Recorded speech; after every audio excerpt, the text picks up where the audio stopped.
I'm so honored. The paramedics who treated me very well afterwards. They coming to me. Very proud of these people. And Lindsay, this storm is pushing into the northeast, but temperatures here are expected to drop overnight. So some of this wintry mess on the roadways, it could freeze. That is why officials here are urging people to stay off the roads. Lindsay? Stay home if you can, Elwin. Thank you. Let's go straight to Chief Meteorologist Danielle Breezy from our affiliate WKRN in Nashville. Danielle, tell us what's happening right now at this hour. Lindsay, this dangerous winter storm is heading up the East Coast. Take a look. You can see the snow and icy conditions now extending up into the mid-Atlantic. Weather alerts remain in effect from Florida to Maine. Atlanta, D.C., New York, and Boston all seeing impacts. This storm barrels off the coast overnight, bringing heavy snow inland and wind-driven rain along the I-95 corridor. The worst conditions wrap up in New York City by 7 a.m., but continue for New England into the afternoon. Treacherous road conditions will linger into the Monday morning commute here in Nashville and along the East Coast. Lindsay? Danielle, thank you. Now to our other major story tonight, the attack on the Texas synagogue. Tonight, authorities identified the suspect as a British national. Today, President Biden called the incident an act of terror. The president praising law enforcement for their swift action and the cooperation between state and local authorities. The nearly 11-hour standoff came to an end late Saturday when an elite FBI team stormed the building. Our ABC affiliate WFAA has this exclusive video of the hostages running out to safety. A man with a gun retreating into the building. ABC's Maria Villarreal reports tonight from the scene in Colleyville, Texas. Tonight, a frantic dash to freedom for hostages fleeing a nearly 11-hour standoff at this synagogue in North Texas. The group escaping through a side door with an armed man following them before he disappears back into the building.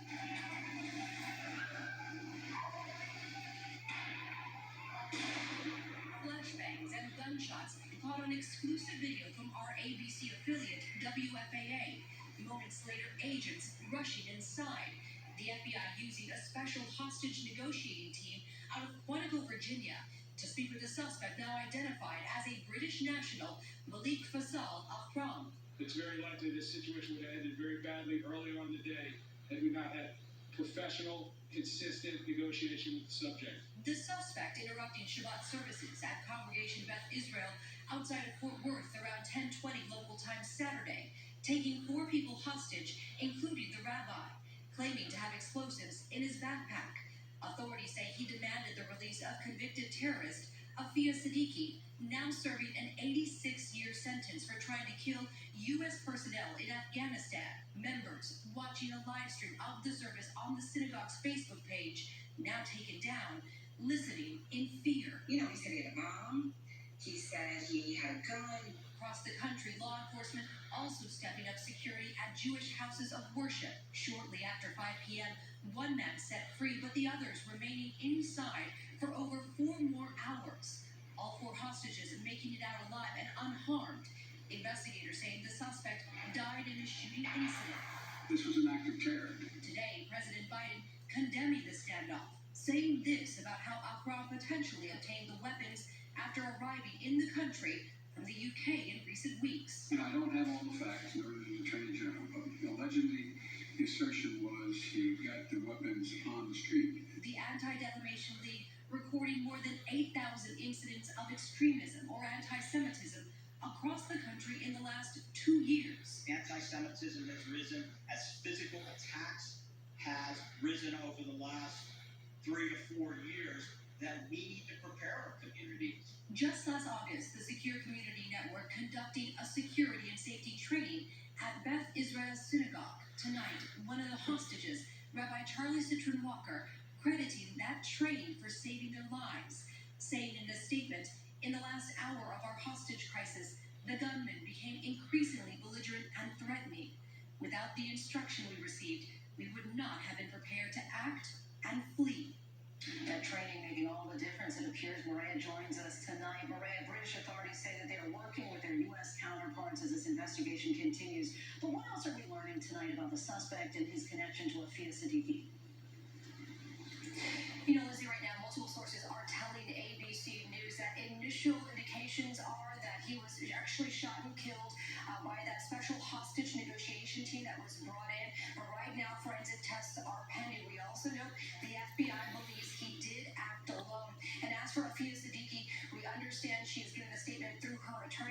she does not know this man and she condemns his actions.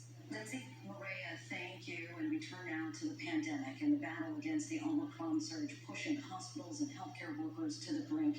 Cases soaring to new records, nearly 800,000 new infections per day. That's 8 times higher than just 6 weeks ago. The Surgeon General tonight warning of a tough few weeks ahead and defending the administration's COVID response. ABC's Phil Lippoff is in New York for us tonight.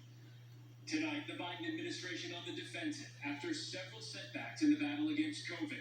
Our Martha Raddatz pressing the Surgeon General on the testing troubles across the country. We are pulling out the stops on testing right now. It's why, in addition to the 50 million tests we send to community health centers, in addition to the 20,000 locations where people can get free tests, But we're also Dr. Murthy, opening up the site. I know what you're doing now. 1 billion rapid home tests. Dr. Murthy, I know what you're doing now, but the question is, why wasn't it done sooner? Look, you say you always hold out hope, but you plan for the worst. It doesn't sound like that happened. Well, there was planning, Martha. Critics say not enough. But tonight, the White House has some criticism of its own, blasting the Supreme Court for blocking the administration's workplace vaccine mandate. It was a setback for public health. The nation reporting nearly 800,000 new COVID cases a day, pushing hospitals to the brink. I think it's going to get much worse. The problem is running out of healthcare workforce, and we just don't have the staffing. So that is going to be a challenge for many weeks ahead.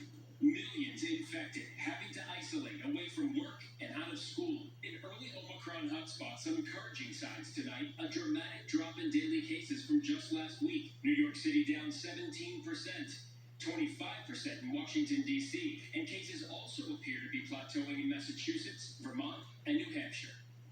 Starting Wednesday, the Biden administration will begin the process of distributing 500 million free at-home tests, 4 allowed per household, though a senior White House official says it could take 7 to 10 days for those tests to arrive. Lindsay? Those tests cannot arrive soon enough, Phil. Thank you. In just a few hours, the Australian Open gets underway without the defending champ Novak Djokovic. The tennis great flew out overnight after a final ruling on his deportation. Here's ABC's Brick Flynn. Tonight, Novak Djokovic deported after losing his last-ditch effort to stay and defend his Australian Open title. The Serbian tennis star flying to Dubai just hours after a 3-judge panel ruled unanimously to uphold his second visa cancellation. The orders of the court are: 1, the amended application be dismissed with costs. The 9-time Australian Open champion argued he entered the country on a medical exemption because he had recovered from COVID-19 last month. His visa was cancelled by Australian border officials upon his arrival at the airport. Djokovic later won an appeal allowing him to stay in the country and practice until the court decided his fate. Djokovic releasing a statement after the ruling saying he was extremely disappointed and adding, "I'm uncomfortable that the focus of the past few weeks has been on me, and I hope that we can now all focus on the game and tournament I love." Unable to play, the top-ranked player now facing potentially a 3-year ban into Australia. Prime Minister Scott Morrison praising the decision, saying Australians expect the sacrifices they've made during the pandemic to be protected. Lindsay? Brett, thanks so much. Tonight, the underwater volcano off of Tonga has erupted yet again. The initial eruption Saturday was captured by satellite and led to tsunami advisories as far away as the western U.S. An ash cloud is making reconnaissance difficult, and communications with Tonga have mostly been cut off. Back in this country, the push for voting rights is taking on new urgency on this, the eve of the Dr. Martin Luther King holiday. A showdown is looming in the Senate, where several measures are facing an uphill battle. The South Carolina Representative Jim Clyburn says supporters are not giving up. Here's ABC's Alex Prochet. Tonight, on the eve of Martin Luther King Jr. Day, images like this one of the civil rights leader at the signing of the first voting rights legislation hailed as a high point in our democracy.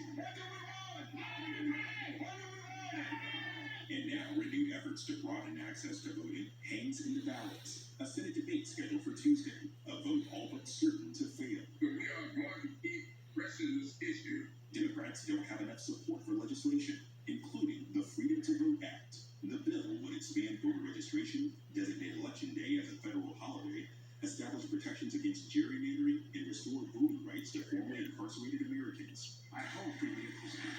The honest to God answer is, I don't know. Since the 2020 election, critics say a number of states have taken action, making it more difficult to cast a ballot. Last year, at least 19 states passed 34 laws restricting access to voting. Arizona is one of them. In the spirit of his father, Martin Luther King III led a rally in Phoenix over the weekend. Earlier today, Lindsay spoke with King and his wife, Andrea. It is said that a people that do not remember their history are doomed to repeat the mistakes of the past. Why is this something that needs to constantly be renewed and revisited? It has never been done totally correct in the sense that we had to do it initially as an act, and acts have to be reinstated over and over again. I think that's why Congress has designed actual laws that will make it sustainable. Lindsay, all eyes will be on Senators Kyrsten Sinema and Joe Manchin. Both Democrats refuse to support getting rid of the filibuster, a potential workaround for their party to pass voting rights legislation on its own. Lindsay? Many holding out hope. Alex, thank you. Now to the escalating tensions between Russia and the West. Today, Secretary of State Blinken reaffirming U.S. support for Ukraine's sovereignty in the face of increasing Russian threats. Kiev under cyber attack. Government sites hit with malware as video reports to show even more Russian forces heading to the border. Here's ABC's White House correspondent Mary Alice Parks.